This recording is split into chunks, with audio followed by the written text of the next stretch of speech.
जय श्री माता जी। परम पूज्य श्री माता जी, कृपा करके आप सारे देव देवियों के साथ पधारिए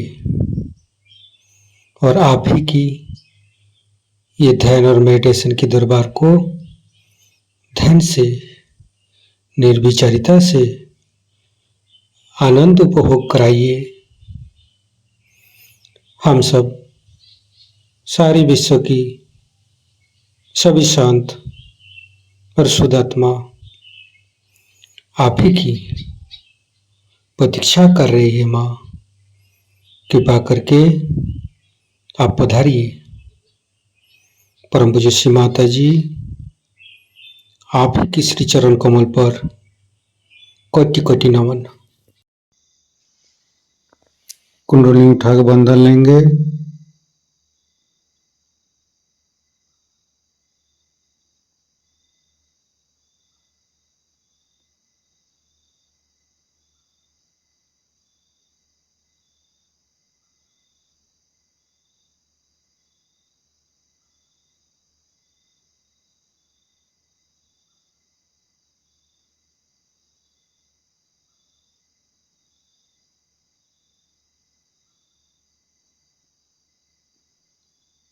तीनों महामंत्र। ओम तमेव साक्षात् श्री महालक्ष्मी महासरस्वती महाकाली त्रिगुणात्मिका कुंडली साक्षात् श्री आदिशक्ति माता जी श्री निर्मला देवी नमो नमः। ओम तमेव साक्षात् श्री कल्की साक्षात् श्री आदिशक्ति माता जी श्री निर्मला देवी नमो नमः। ओम तमेव साक्षात् श्री कल्की साक्षात् श्री सहस्रार स्वामिनी मोक्ष प्रदायिनी माता जी श्री निर्मला देवी नमो नमः। गणेश मंत्र। ओम तमेव साक्षात् श्री गणेश साक्षात् श्री आदिशक्ति माता जी श्री निर्मला देवी नमो नमः। दोनों हाथ खोल के श्री माता जी के सामने बैठेंगे। माँ के बिंदी को देखते रहेंगे। मन में ध्यान का स्थिति लेके आएंगे। मन में अच्छे अच्छे भाव, अच्छे अच्छे चिंता लेके आएंगे।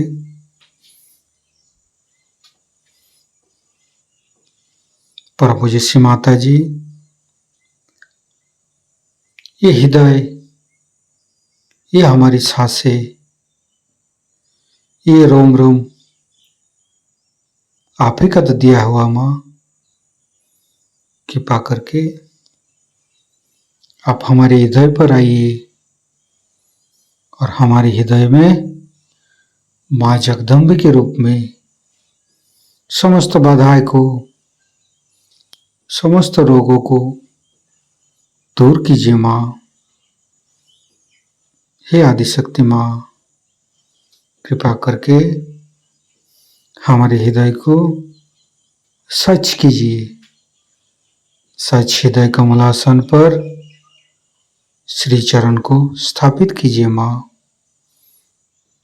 संपूर्ण चित्त अपना हृदय पर परम पूज्य श्री माता जी को देखते रहेंगे। हृदय के अंदर परम पूज्य श्री माता जी, आपकी पूजा हमारे हृदय पर होने दीजिए। माँ, हे आदिशक्ति माँ, हम अज्ञानी हैं। हमारी अज्ञानता के बस में यदि आपकी शान के खिलाफ कोई गलती हुआ हो, कृपा करके आप मुझे क्षमा कर दीजिए माँ। हे आदिशक्ति माँ, हमारे हृदय पर आइए। फिर धीरे धीरे चित्त को हम मूलाधार चक्र पर ले जाएंगे। लेफ्ट मूलाधार, राइट मूलाधार, मध्य मूलाधार देखते रहेंगे। हे भगवान, हे आदिशक्ति माँ, आप ही तो प्रभु गणेश है। कृपा करके हमारे शरीर की तीनों नाड़ी, सातों चक्र के अंदर समस्त दोषों को, समस्त रोगों को, समस्त बाधाओं को दूर कीजिए माँ।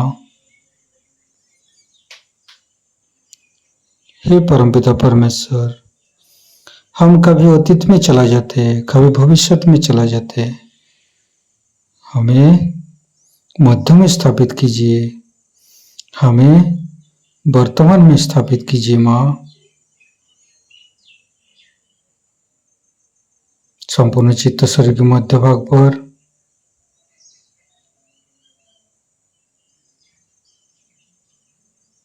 फिर धीरे धीरे चित्त को तीनों स्वादिष्ठान को देखेंगे।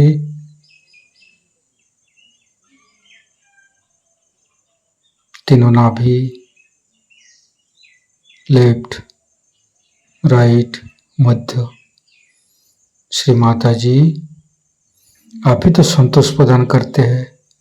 कृपा करके हमें संतोष प्रदान कीजिए, हमें उदार बनाइए। फिर धीरे धीरे चित्त को लेफ्ट हृदय, हे आदिशक्ति माँ, आपकी परम कृपा में हम शुद्ध आत्मा है। कृपा करके हमारी आत्मा को परमात्मा के साथ जोड़िए माँ। हे आदिशक्ति माँ, आप ही तो शिव पार्वती है।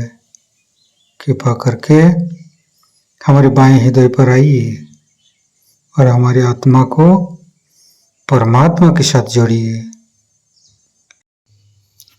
धीरे धीरे चित्त को राइट हृदय, परम पूज्य श्री माता जी, आप ही तो सीताराम जी है। कृपा करके हमारे राइट हृदय पर आइए और हमें मर्यादा प्रदान कीजिए, हमें मर्यादित बनाइए। श्री सीताराम बार बार करेंगे। श्री सीताराम, श्री सीताराम, श्री सीताराम, श्री सीताराम, श्री सीताराम, श्री सीताराम, श्री सीताराम, श्री सीताराम, श्री सीताराम, श्री सीताराम, श्री सीताराम, श्री सीताराम। साक्षात श्री आदिशक्ति माता जी, श्री निर्मला देवी नमो नमः। धीरे धीरे चित्त को मध्य हृदय, परम पूज्य श्री माता जी, कृपा करके हमारे मध्य हृदय पर आइए और हमें साहसी बनाइए। फिर संपूर्ण चित्त, तीनों विशुद्धि, लेफ्ट विशुद्धि, राइट विशुद्धि, मध्य, परम पूज्य श्री माता जी, कृपा करके हमारी गला में माधुर्य प्रदान कीजिए माँ। श्री माता जी, आप ही तो राधा कृष्ण है। कृपा करके हमारे गला पर आइए।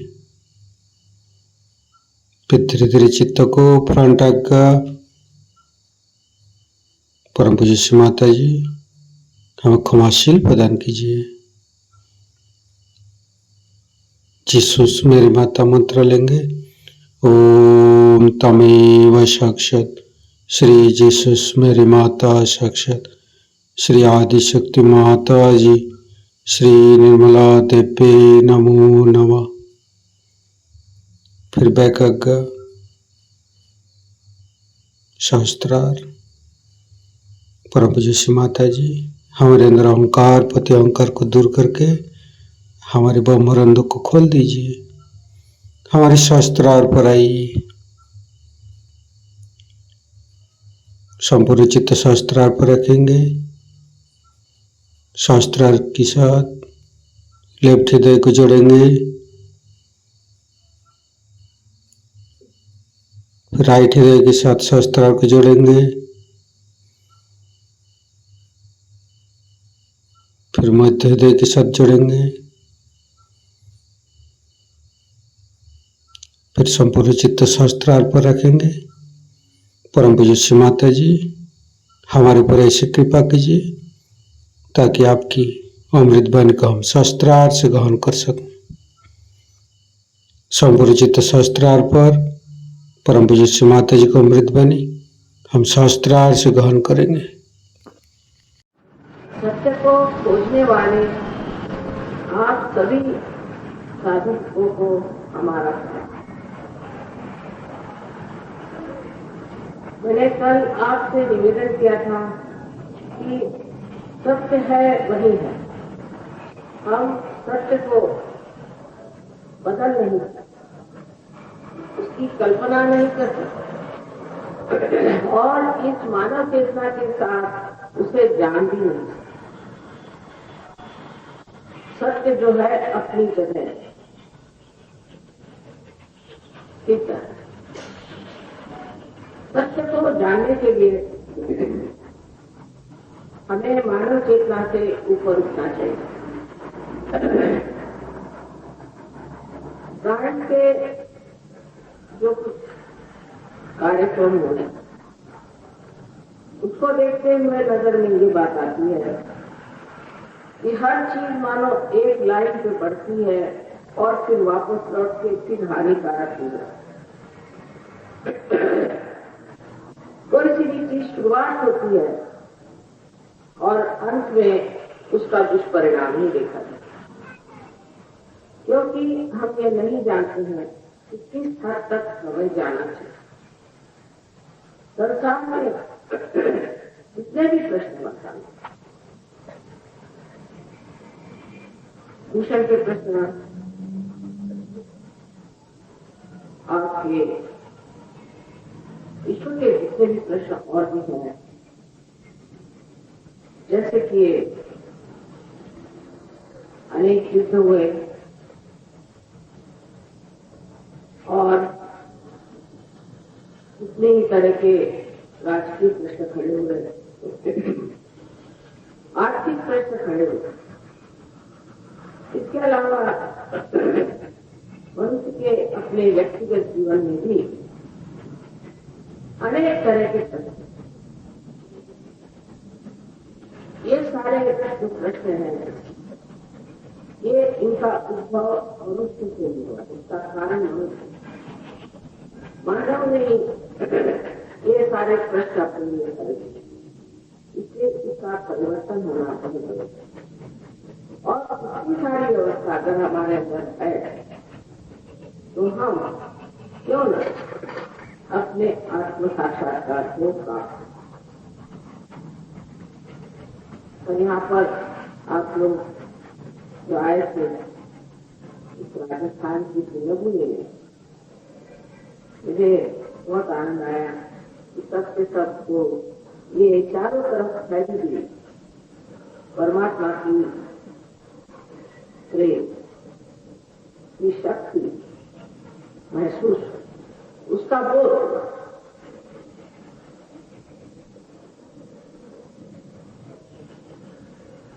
लेकिन अब हुआ क्या हमारे अंदर तो जानना है। जब कुंडलिनी हमारे चक्रों को भेजती है तो उन्हें जागरूक कर देती है, उनको प्लावित करती है और उसके कारण हमारी शारीरिक, मानसिक, बौद्धिक जो भी परेशानियां हैं वो दूर हो जाता है।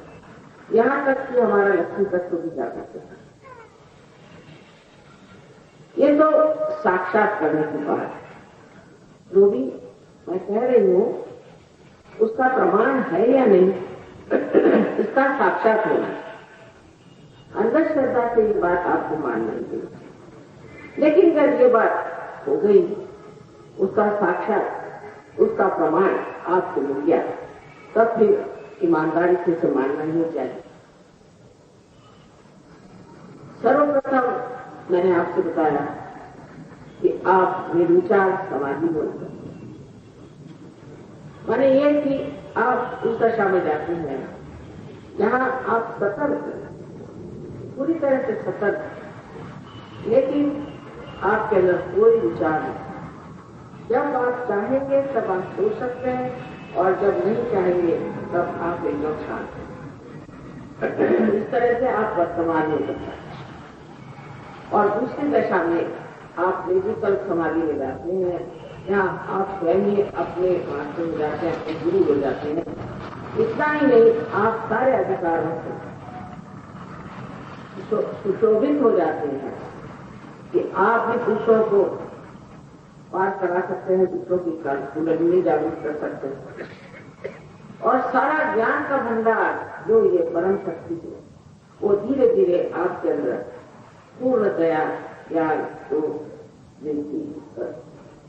लेकिन ये बुद्धि से नहीं जाना जाता, ये उत्स्फूर्त है, पूर्णा से सारे विचार आते।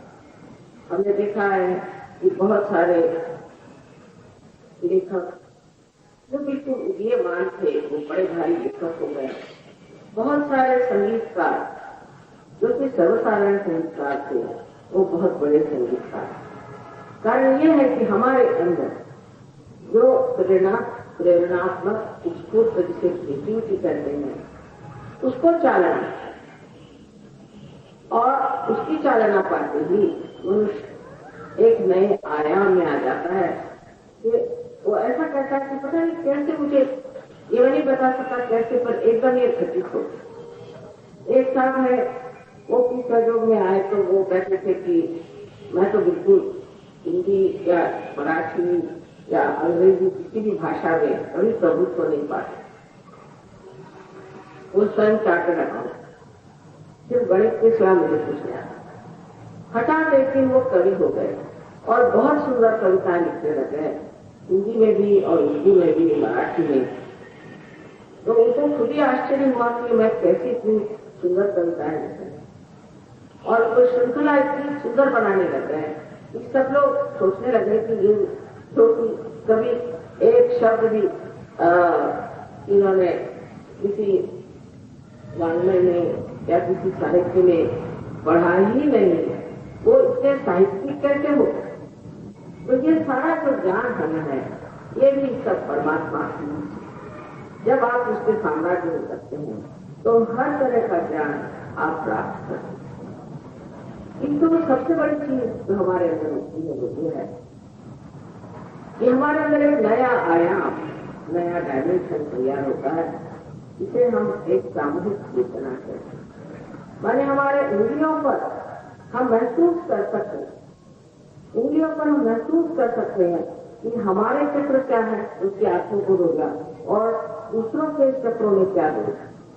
अगर हम किसी तरह से एक ही चीज सीख लें कि हम किस तरह से ये चक्र ठीक कर सकते हैं, तो हो क्या, क्योंकि दूसरा कौन है, सब एक ही अंग प्रत्यंग उस विराट में।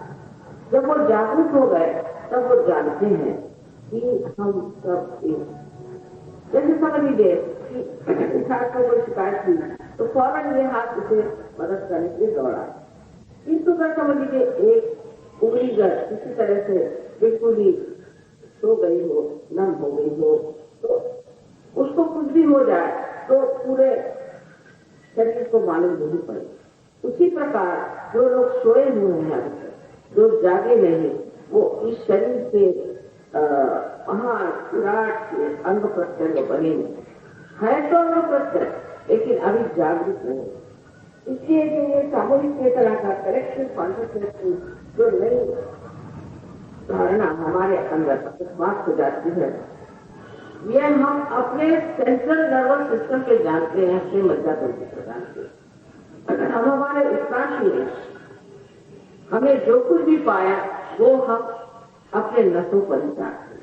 इस तरह एक समझ के कुत्ता है या घोड़ा है, उससे कहिए किसी भी गर्मी जगह से वो गुजर जाएगा, लेकिन इंसान नहीं गुजरता, क्योंकि वो इंसान है और उसके नाक ज्ञानेंद्र वगैरह इतने ज्यादा इस क्रांति में संवेदनशील हो गए हैं कि वो उसको बर्दाश्त करते। इसी प्रकार जब मनुष्य अपने आत्मा के प्रकाश में जागृत होता है तो वो पाप को बर्दाश्त ही नहीं, वो पाप कर ही नहीं, वो गलत काम कर ही नहीं।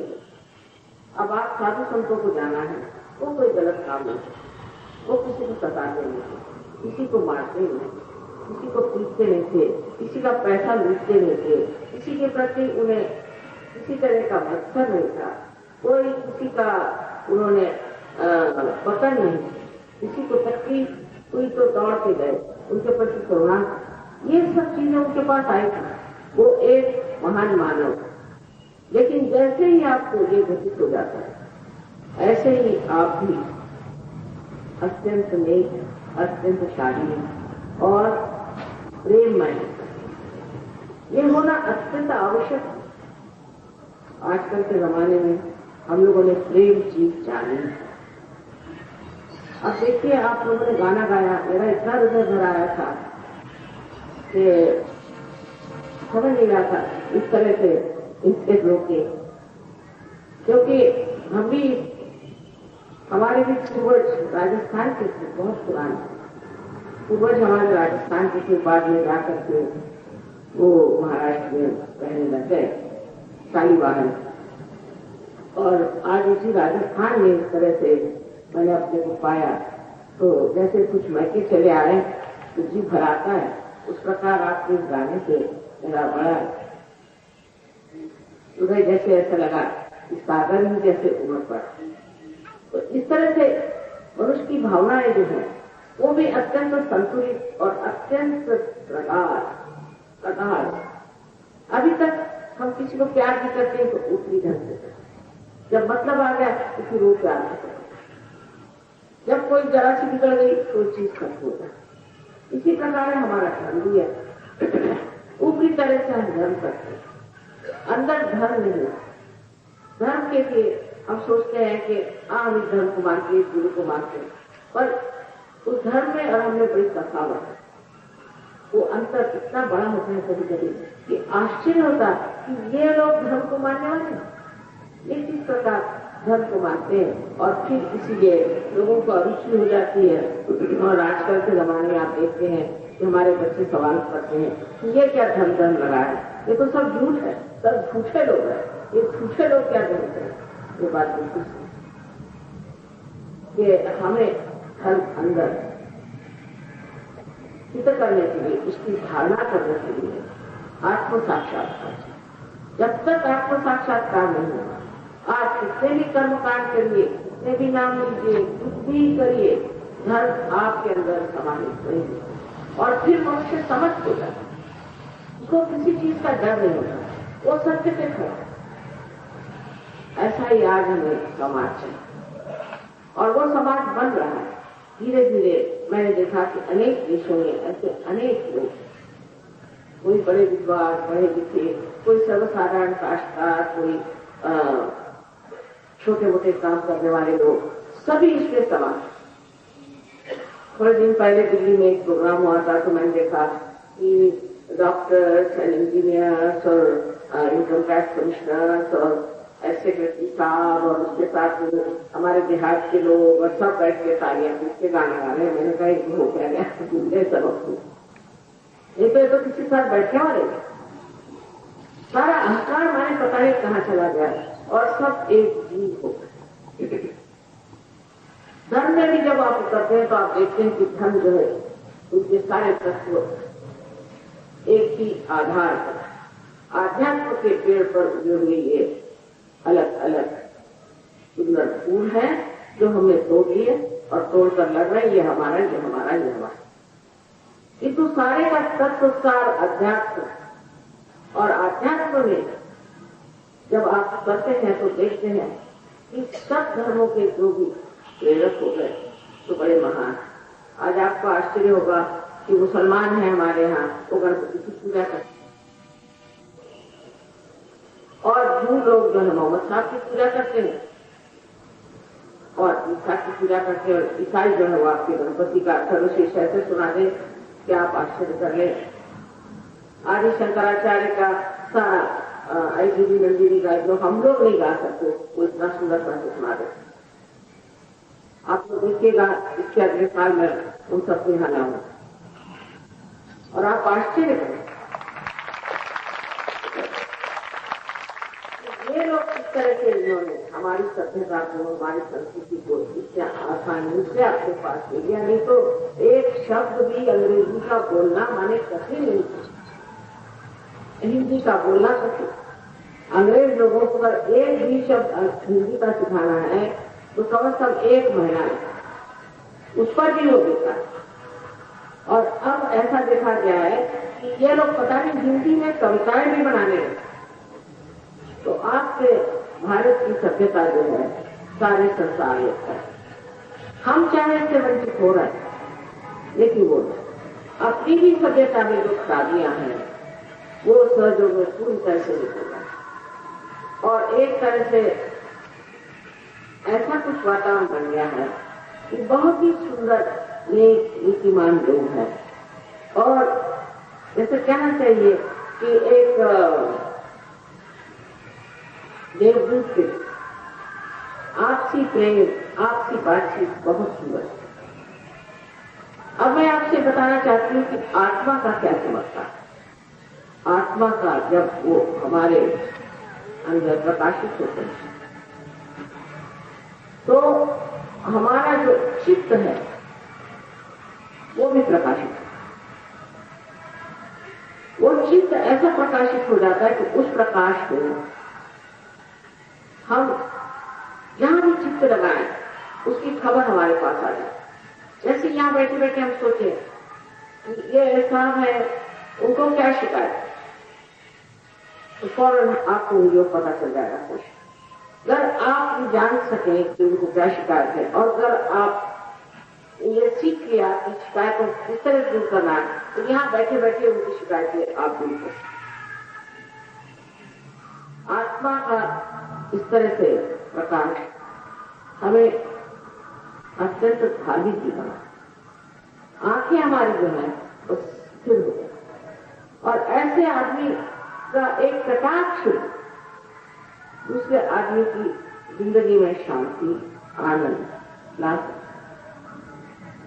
एक आत्मा का जो सबसे बड़ा आधार है वो है प्रेम की शक्ति। आज तक हमने सिर्फ देश की शक्ति को इस्तेमाल किया, द्वेष को ही हमने माना है। इस प्रेम की शक्ति का महत्व हमने जाना है, और इतनी महान चीज है ये, इसके आए बगैर इस संसार का उद्धार नहीं। ये संसार की बचत इसी में है कि हम इस महान तत्व को अपने अंदर समा। दूसरी बात आत्मा के साथ ये है कि ये केवल सत्य को प्रकट करता है, मतलब जिसे एब्सोल्यूट ट्रूथ है।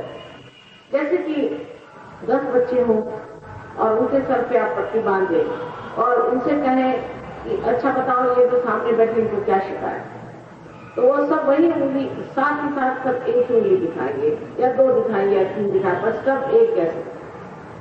उस आदमी से पूछे, रसवली जी ये उंगली दिखाई तो उनसे पूछा क्या तुम्हारे गले में बहुत शिकायत रहती? हाँ रहती। तो कैसे जाना? तो बच्चों ने बताया। तो एकमेव सत्य को जानने से, जब सभी एकमेव सत्य को ही जानते हैं और सबके लिए एक ही प्रणाली सत्य है, और वो जानना बोध है, वो जानना बुद्धि से नहीं, तो लड़ाई झगड़ा किस चीज का? सब एक ही चीज में समाये हुए हैं, एक ही चीज को समझते हैं। जैसे अब मैं यहाँ बैठी हूँ, आप सब मुझे देख रहे हैं, अब इस पर कोई वाद विवाद करेगी नहीं, माता जी यहाँ बैठे नहीं, तो आप कहेंगे साहब आपकी आंख में अंधे हैं, पर जिनके पास आंखें सब देख सकते हैं कि मैं आपके सामने बैठी हूँ। इसी प्रकार ये बोध ऐसा हो जाता है कि इसमें कोई शंका ही नहीं रह जाती, निशंक इतना ही नहीं, एक दूसरे से वार्तालाप जब होता है तो समझ में आ जाती बात किस तरह से सूझबूझ आपस में एक नया संसार बसते जा रहा है और एक बहुत ही शांतिपूर्ण आंदोलन मनुष्य के अंदर घटित होता हुआ एक बहुत बड़ी एक कहनी चाहिए कि समाज की व्यवस्था बनती जाए। अब देखना है कि उसमें आप लोग कितने सहभागी हो। और एक बार आत्मा के साथ हम प्राप्त करते हैं और वो है आनंद की प्राप्ति। ऐसे तो हमारे बताए गए हैं कि आत्मानंद है और पूर्णानंद है, निरानंद है, आदि अनेक आनंद की हमारे यहाँ व्याख्या है, पर किसी ने आनंद महसूस नहीं। या तो सुख होता है या दुख होता है। जैसे एक रुपया के दो चेहरे होते हैं, इसी प्रकार आदमी को या सुख होता है या दुख। पर आनंद एक नहीं, आनंद की अनुभूति होती है, मजे में रहता है और हर चीज की ओर वो ऐसा देखता है जैसे कि नाटक हो रहा है, साक्षी हो रहा है। और जब वो देखता है, उससे देखने में ये शक्ति है कि जिस ओर वो नजर डालता है वो चीज ठीक हो जाती है। ये शक्तियां सब आपके अंदर है और ये शक्तियों को प्राप्त करना आपके लिए बहुत सहज और सरल। कोई आपको हिमालय पे जाने की जरूरत नहीं। अब बहुत उपास तपास हो गए और सब कुछ आपने बहुत कुछ कर दिया है, बस अब आप अपनी शक्ति को प्राप्त करें और इसमें आप सीखें। पर इसमें गहराई, गंगा बह रही है और उसमें से अगर पानी निकालना है तो भागर में गहराई।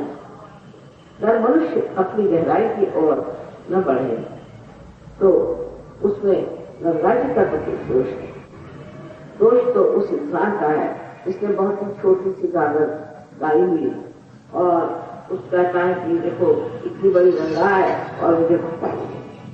गहराई के लिए ही ध्यान करना होगा, जो समय कम से कम 5 मिनट, शाम को 10 मिनट, ज्यादा कुछ नहीं। और कोई भी तरह का आपके ऊपर नियंत्रण नहीं, आप ही अपने को नियंत्रित करते हैं, क्योंकि आप ही को महसूस होते हैं ये चैतन्य की धाराएं हैं।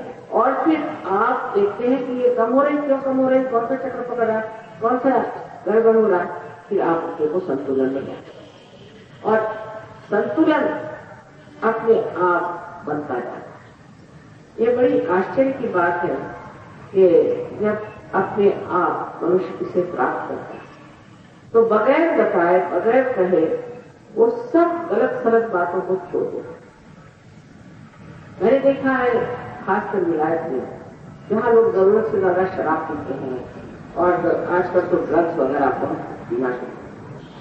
सहयोग में पार होने के बाद दूसरे दिन सारे ड्रग्स पीते ही नहीं, लेते ही नहीं। मैं किसी से कुछ नहीं कहती, अगर वहाँ किसी से कहो कि शराब नहीं पीना है तो सब लोग उसके चले जाएगा, वहाँ ऐसा नहीं है मुश्किल है तो शराब नहीं।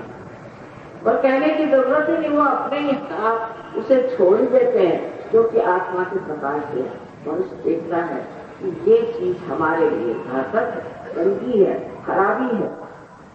और इस संवेदना की वजह से वो अकस्मात ऐसा कुछ हो जाता है कि जो कुछ अपने अंदर घटित हो रहा है और जो कुछ हमारे अंदर बन रहा है उसके प्रति जागरूक होता है और बाकी की चीजें जो है उसे वो छोड़ दी जाए। इसमें आपको घर द्वार छोड़ना नहीं, अपने बाल बच्चों को छोड़ना नहीं, तो विचित्र से कपड़े पहन करके कुछ गड़बड़ करना नहीं। जहाँ आप हैं वैसे हैं, आप इसे प्राप्त कर सकते हैं, क्योंकि ये आपका जन्म सिद्ध है। आज इस लेक्चर में भी पूरी तरह से विशद रूप से मैं सब कुछ आपको बता नहीं सकूंगी। मैंने कल भी बताया था कि मेरे बहुत से लेक्चर्स हुए हैं और उसकी बहुत सारी केस हुई। यहाँ पर भी हमारा एक अच्छा सा सेंटर बन गया है। मुंद्रा साहब ने बहुत मेहनत की और ये सेंटर बनाया हुआ है, तो कृपया आप लोग भी इस सेंटर में जा करके और पूरी तरह से सीख ले कि ये कला अब बात यह है कि हम लोग पैसा ऐसा लेते नहीं, क्योंकि उसमें कोई पैसा नहीं है। कैसे दे, कितना पैसा दे? ये तो अनमोल चीज है, इसका क्या मोल है बताइए? इसका तो कोई मोल नहीं कि जो आप पैसा दे सकते हैं। और जो जीवंत क्रिया है उसका पैसा देंगे ही कैसे? इसलिए जो भी चीज है वो कोई बड़े महल वहल बना करके हमने कोई वो बनाया नहीं है कि आपके लिए मेडिटेशन सेंटर वगैरह। एक सर्वसाधारण तरह की चीज, पर उसमें एक जरूर होता है कि हमारा जो अहंकार है वो टूट जाए। जो लोग सोचते हैं कि हम बड़े आदमी हैं, अब वहां कैसे जाए, उनके लिए सहयोग। जो भी ऐसे भी सब तरह के लोग सहयोग में एक परम पिता परमात्मा के बच्चे, और वो सब एक ही नजर से भगवान में। कोई अपने को बड़ा आदमी समझता होगा इस दुनिया में, लेकिन परमात्मा के आंख में, उसकी नजर में तो आप सभी एक जैसे ही हैं।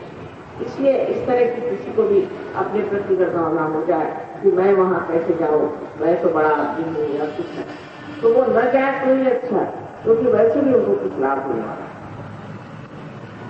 कृपया आप समझिए मेरी बात की, ध्यान तो करना ही होगा, किंतु सफाई आपकी जो है वो सामूहिकता में है। जहां आप सब मिलेंगे और सब उठेंगे बैठेंगे और ध्यान धारणा करेंगे, इतना ही नहीं आपस में मेल जोल करेंगे, तो आपको आश्चर्य होगा कि आप अपने आप ही अंदर चक्रों की सफाई हो जाएगी, कोई खास मेहनत नहीं। ये सामूहिकता जो है एक करेगा, उस पर अहंकार टूट पड़ेगा और आपके प्रश्न एकदम से हल हो जाए। इतने लोगों के प्रश्न हल हुए कि लोगों से चमत्कार कहते कि परमात्मा के साम्राज्य में क्या चमत्कार है, वो तो परमात्मा है। लेकिन बहुतों ने दिग्विजय कि ये चमत्कार हुआ वो चमत्कार हुआ, तो मैंने किसका अच्छा होगा इतना दिखाई लोगों ने किताब बना। एक महीने बाद उसने खबर की कि माँ मेरे टेबल के दोनों तरफ नीचे से लेकर के ऊपर तक कितने कागजात आ गए, बताओ मैं इसमें कौन सा लिखूं।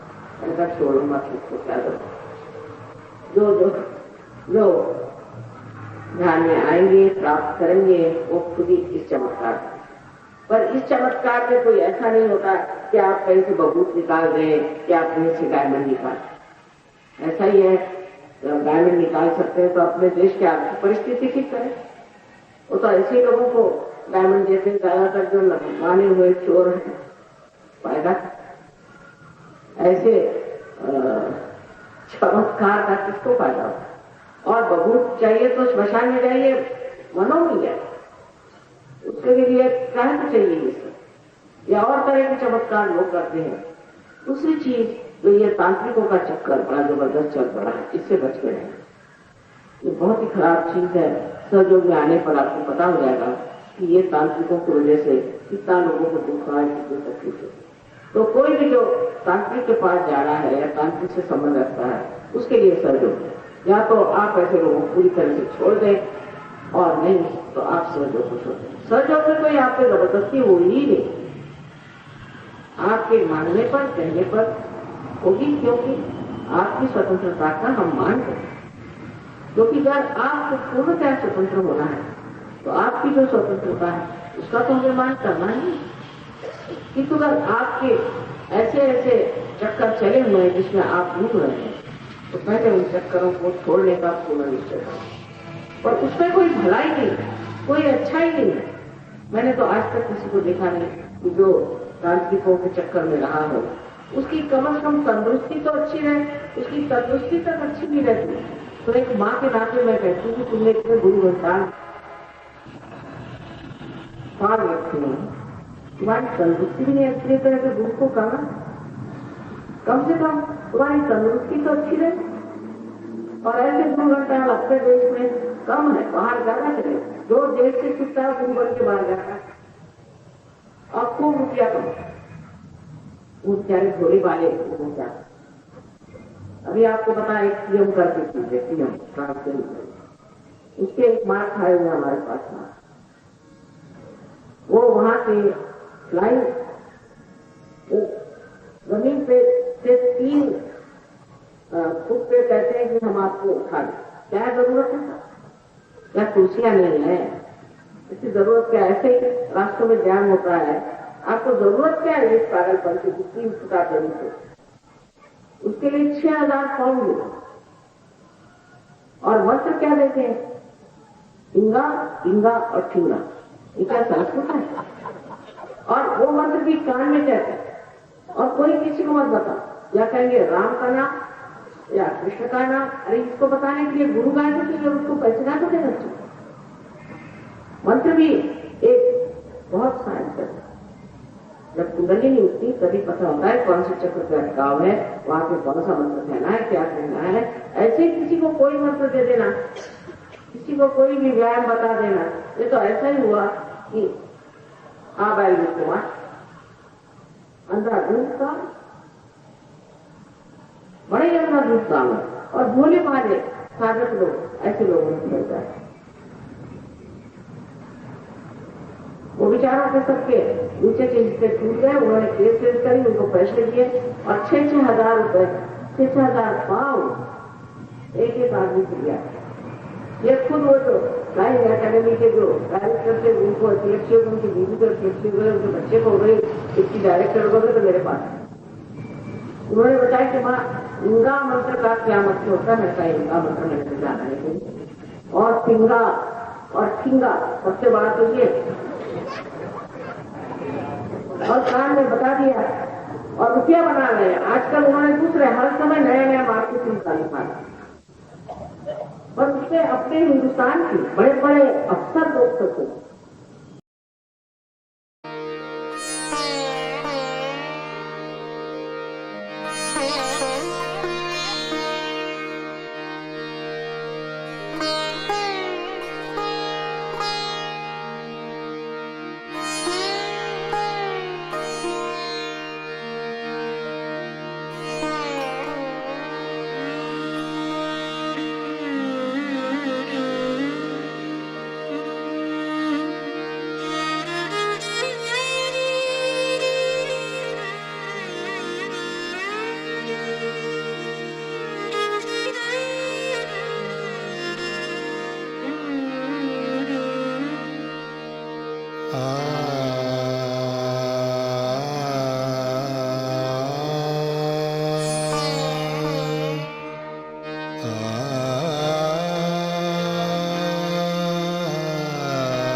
अखिल जगत जननी तू देवी, अखिल जगत जननी तू देवी, महिषासुरमर्दिनी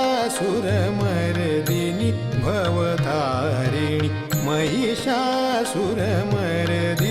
भवतारिणी, त्रिविधताप मनिचे मम शमवी, त्रिविधताप मनिचे मम शमवी, अखिल जगत जननी जननी तू देवी देवी देवी देवी, अखिल जगत जननी।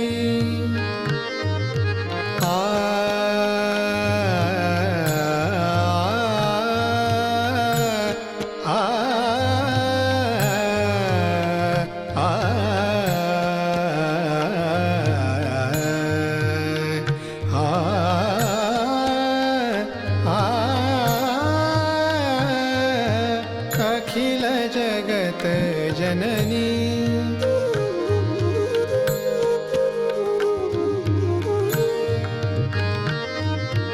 असुर पतितमय धरा जाहली, असुर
जननी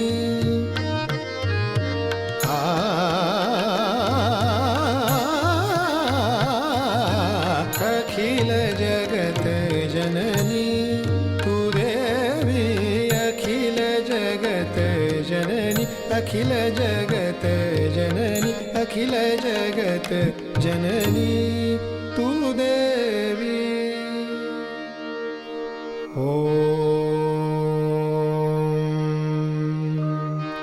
त्वमेव साक्षात् श्रीजगदम्बा साक्षात् श्री आदिशक्ति माताजी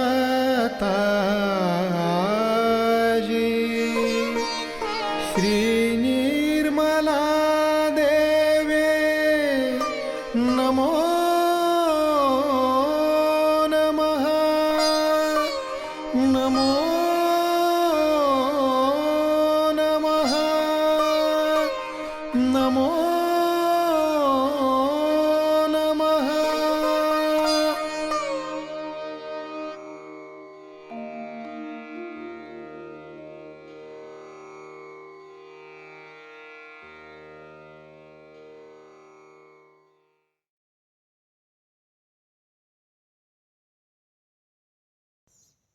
संपूर्ण ध्यान का स्थिति, निर्विचारिता का स्थिति। इस स्थिति पर परम पूज्य श्री माता जी को परम चैतन्य अनुभव करते हुए परम चैतन्य की वर्षा अनुभव करते हुए थोड़ी देर रहेंगे। प्रे करेंगे परम पूज्य श्री माता जी, आज का एवं अमृत ध्यान पर आपने जो हमको परम चैतन्य अनुभव कराया, इसके लिए मैं आपको कोटि कोटि नमन। कुंडली उठा के बंधन लेंगे।